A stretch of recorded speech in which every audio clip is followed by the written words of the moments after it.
Correntes políticas econômicas da Era Vargas. Comunistas. Os comunistas no Brasil conseguiram alcançar popularidade pela atenção em dois gargalos da vida social do país. A primeira é sobre os problemas da concentração fundiária, a preservação de um modelo de trabalho no campo análogo à escravidão, com vastas terras concentradas nas mãos de poucos coronéis, que se apresentavam como mandatários absolutos, aviltando os direitos sociais e políticos das populações rurais. O segundo problema diagnosticado pelos marxistas era a realidade do proletariado urbano, em especial os imigrantes da região sudeste, onde se concentrava o desenvolvimento industrial, sendo uma massa de trabalhadores sem organização formal e descontentes com sua baixa remuneração e insalubridade de trabalho. Os comunistas, partindo das teses marxistas da luta de classes e do furto da mais-valia do trabalhador, defendiam a instauração da ditadura do proletariado, a abolição da propriedade privada, a reforma agrária e a busca por uma rápida industrialização com base no planejamento econômico experimentado pela União Soviética a partir da nova política econômica encabeçada por Lenin. O Partido Comunista Brasileiro foi fundado em 1922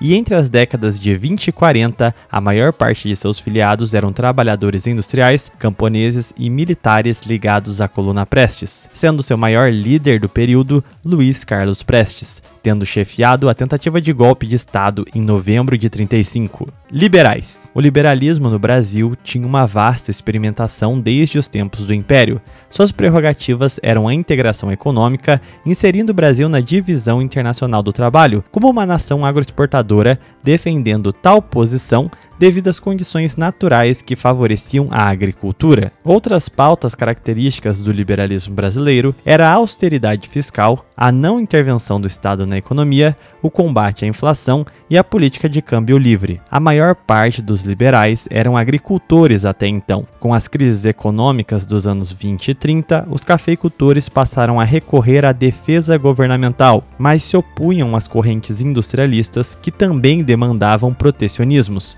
desafiando os dogmas da vocação agrária do Brasil. Após a crise de 29, o liberalismo caiu em profundo descrédito, apenas se reabilitando com a reorganização da ordem global ao fim da Segunda Guerra, se orientando então pela defesa da integração econômica, defendendo a atração de capitais e multinacionais ao país, não se opondo à industrialização, mas combatendo projetos nacionais que necessitassem de estímulos do Estado e reafirmando a teoria da vocação agrária do país para superar a pobreza. Na década de 40 e 50, os defensores do liberalismo eram em sua maioria agricultores, empresários e representantes de indústrias estrangeiras. O principal expoente do liberalismo econômico, não só na década de 40, como talvez do século 20, fora Eugênio Goodin, contrário à elaboração de uma política nacional de desenvolvimento, defensor da vocação agrária e favorável à integração do Brasil nos órgãos transnacionais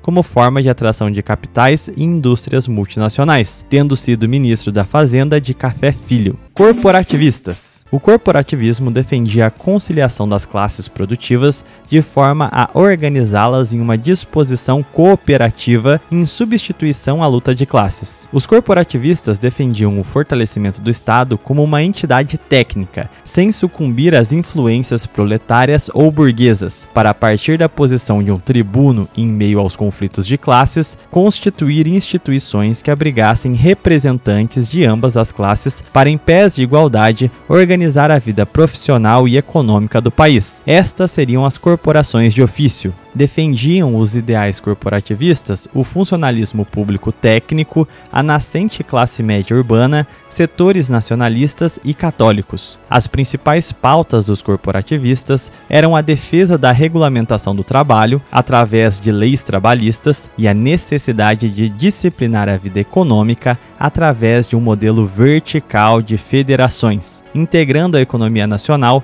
através de agremiações de sindicatos, respeitando os critérios de divisão e agrupamento de cada corporação segundo o setor de produção econômica e regionalidade, para então se compor de baixo para cima as instâncias corporativas. Nos conselhos econômicos, congregando representantes de sindicatos patronais e obreiros, se discutiria as condições de trabalho e os interesses econômicos respectivos de cada setor da produção, correspondente ao conselho em questão. A instância mais alta destes conselhos corporativos seria a Confederação, que estaria subordinada ao Ministério do Trabalho, composto por técnicos do governo que receberiam as sugestões dos conselhos para a elaboração das políticas de desenvolvimento. O corporativismo gozaria de grande influência política, sendo prevista sua implementação na Constituição de 37. Seus principais representantes foram Oliveira Viana e Francisco Campos, mas o declínio político desta corrente se daria ainda no Estado Novo, quando a forma de organização vertical fora abandonada.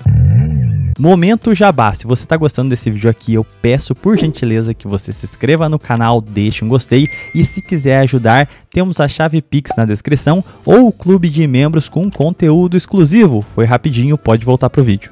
Industrialistas. Os industrialistas existiam na vida econômica brasileira desde o século XIX, mas sua presença no debate político decorre de seu crescimento no início do século XX e seu protagonismo após a crise de 29. Com as incertezas da crise e o posterior estouro da guerra, a importação de bens de consumo fora dificultada, se iniciando um processo de industrialização visando a substituição dos bens importados. Este processo possibilitou uma internalização da economia, a dinamizando e criando estímulos para o maior investimento em infraestruturas. Os industriais defendiam a mudança de posição do Brasil na divisão internacional do trabalho, defendendo a viabilidade de um Brasil industrial que teria a ganhar com o valor agregado das manufaturas em contraste com o modelo agrário, de prejuízos ao depender da exportação de commodities, de baixo valor agregado, para a importação de bens de consumo manufaturados. Para alicerçar esta industrialização, os industrialistas defendiam uma política cambial favorável à compra de bens de produção e à exportação de manufaturados.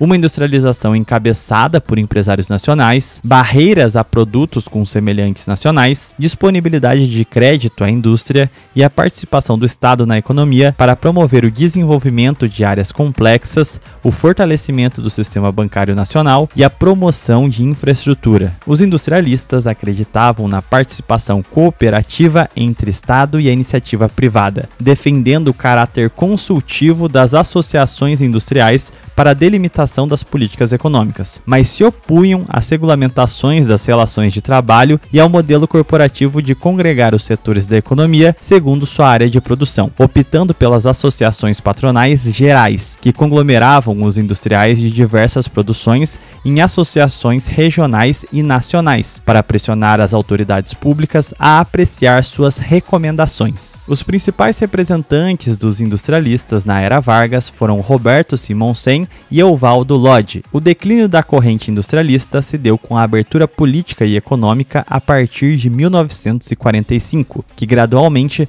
possibilitou a entrada das multinacionais concorrentes, com as associações de classe industriais sendo ocupadas por representantes destes conglomerados e os empreendimentos nacionais sendo assimilados pelo capital estrangeiro nas décadas seguintes. Trabalhistas. Ao findar do Estado Novo, Vargas elaborava a criação de um partido político para continuar na vida pública quando o regime ditatorial caísse, o Partido Trabalhista Brasileiro. Conglomerava membros da burocracia técnica, líderes sindicais operários e nacionalistas. Defendiam a conciliação de classes a partir de um Estado motor, que garantiria seguridades aos trabalhadores, ao passo que atendia às recomendações dos industriais nacionais. O objetivo último do trabalhismo seria o desenvolvimento, tendo uma política pragmática para a atração de investimentos, mas garantindo o controle das estruturas econômicas nas mãos do Estado ou de nacionais. Sendo assim, o trabalhismo não era nem privatista nem estatista, como também não era avesso ao capital estrangeiro, mas norteava sua política econômica segundo o pragmatismo orientado a fortalecer o país. Os principais representantes do trabalhismo foram Getúlio Vargas e João Goulart. O trabalhismo teve seu apogeu com o segundo governo Vargas, concedendo aumentos salariais à classe trabalhadora, criando a Petrobras e os projetos que culminaram na Eletrobras. O declínio do trabalhismo foi em decorrência da crise diplomática com os Estados Unidos e o enfraquecimento da elite industrial nacional, que perdia espaço com o avanço das multinacionais, que hostilizavam as políticas nacionalistas.